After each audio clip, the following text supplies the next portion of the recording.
Not a retraction, an explanation.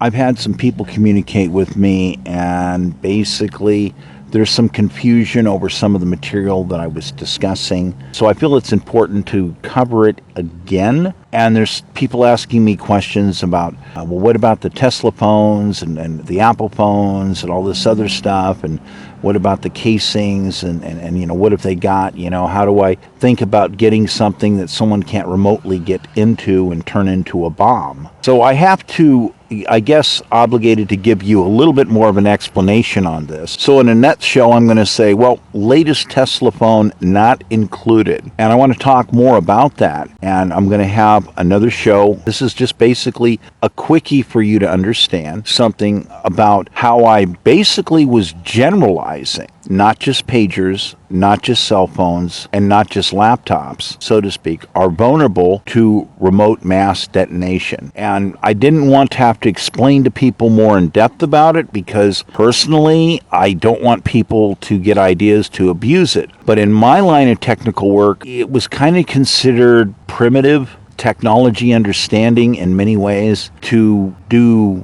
a destructive thing like that. I mean, why would you want to do it? You know, I mean, you're not necessarily going to kill anybody. Overall, the odds are pretty slim, you know, unless you do something more drastic to it. And there are ways to cook it. But technically, the latest Tesla phone I would not include into this.